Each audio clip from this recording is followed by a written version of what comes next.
First of all, we need to understand that anxiety is a coup raised against us by our minds. Our minds can be controlled, our thoughts can be controlled, the meditations of our hearts can be controlled. Now, a lot of us don't know that yet, and when we fail to control these things, anxiety arises. Hi, beautiful people. Welcome on board to Woman of Valor. Process your emotions intentionally. Today, I would like us to talk about dealing with anxiety. Anxiety is derived from an unknown, expected, or poorly defined threat which produces a stress response. For example, walking down the streets alone at night. The stress from this situation is derived from the possibilities of dangers. It's not an immediate danger because nothing has happened. You are walking down that road alone. Just the fact that you are alone and you let your mind wander of the possibilities of what could go wrong, anxiety arises. So we see that anxiety is based on possible dangers. It's based on the possibility of what could go wrong instead of immediate threats. Now, why wonder or why let your mind wander about the possibilities of what could go wrong when you could let your mind wander about the possibilities of what could go right? Basically, anxiety is stems from the mind's interpretation of possible dangers. I'll give you another example. Let's say you're married and it's a Saturday evening. Your husband leaves you home. He's going to hang out with friends and you want to come through. He tells you, no, I'm going alone, just stay home. And he goes out and you're home having all kind of thoughts running through your mind and you get stressed, you're worried. This could even be accompanied by physical symptoms. You have a headache, you start sweating, you start trembling because in your mind you're like, oh, what if he's out there with different girls, or maybe he's doing stuff. What if you let your mind wander in the wrong direction? You could even start getting dizzy, you could have a high heart rate. I mean, it's crazy what anxiety can do. So we see that it is all in the mind. In as much as being careful and taking precautions is fundamental, we can never be too careful because we don't even have control over situations the way our troubled mind causes us to think we do.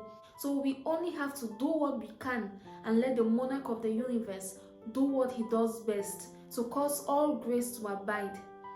So basically, why are we worrying if we have no control over situations? Why do we let our minds wander about the things we have no control over?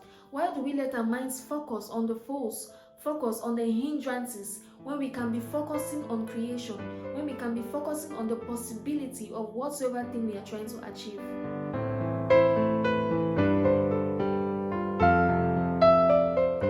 So we see that anxiety is the trick the devil uses to stop us from operating confidently, from advancing and making progress in life.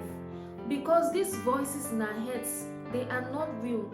This anxiety attacks and all these things our minds are telling us, all the possibilities of what could go wrong that our mind is bringing to us, they are not real, which means that they may or may not occur. And we have no control over what occurs and what doesn't occur. And if we have no control over that, then why should we focus on it? Why don't we let the person who has control, why don't we let God decide, why we focus on doing our part with a sound mind? Imagine God placing this vision in your mind of you starting this company. You have the finances, you have the means, you have everything it takes, you have the strategies, but then in your mind anxiety is creeping in and you're thinking, what if it doesn't go right?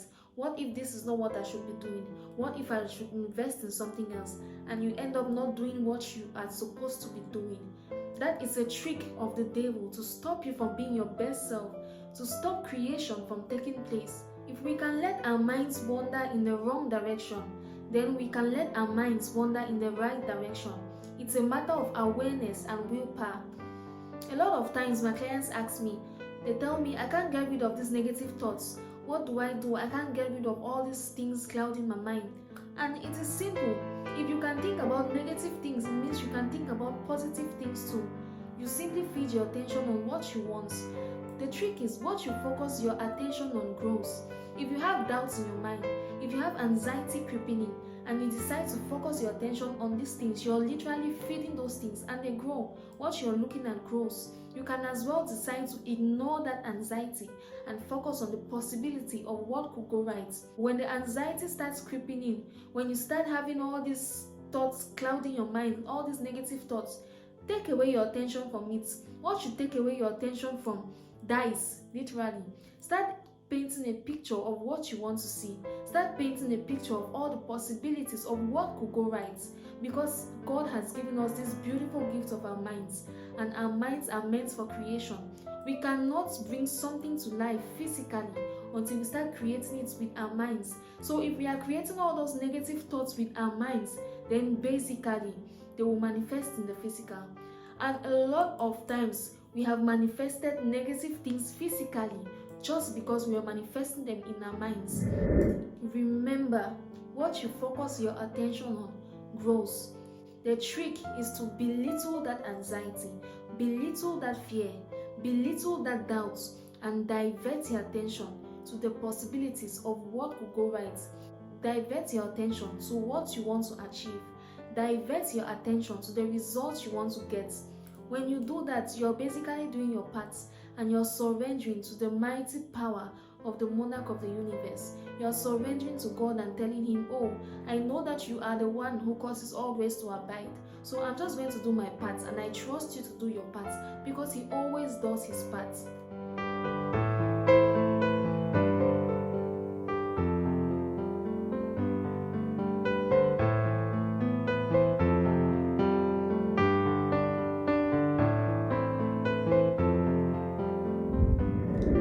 Saying that failures will not happen.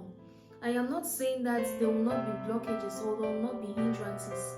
But then, even if the failures come, even if the hindrances come, then we know that this was just meant to teach me something. Then we know that this has served its purpose. Then we know that, okay, we have learned and we have grown, and there's a possibility of doing it better. So basically, we see that anxiety is the tool used by the devil to manipulate us and keep us stuck in one position, because he knows that by the time we take that decision to move forward, by the time we take that decision to make a step, by the time we take that decision to minimize the doubts and minimize the foes, oh, we definitely will conquer. That is the way to emerge victorious, facing our fears, ignoring anxiety, ignoring doubts, focusing our attention on possibilities of what could go right, and letting creation take place, letting growth happen, letting situations to teach us. Remember that failure is not a death sentence. Even if you fail, it's okay. You've learned, you've grown, and you can do it better.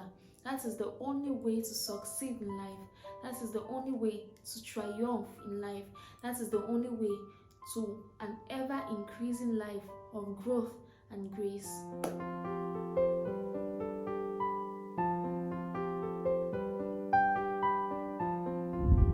Thank you so much to all the 100 plus people who are subscribed to my YouTube channel. And if you haven't yet done so, please hit the subscribe button, support your girl, and you will not regret it. We have come to the end of this video. Thank you so much for watching. I really hope that this video has brought you to some type of intentionality and awareness, because that is my aim for you. My name is Cynthia, founder of Woman of Valor, psychotherapist and counselor. I look forward to sharing with you more tips on how to be a better human, more tips on how to develop a better mindset, more tips on how to overcome your fears, more tips on how to process your emotions intentionally. I love you. Bye.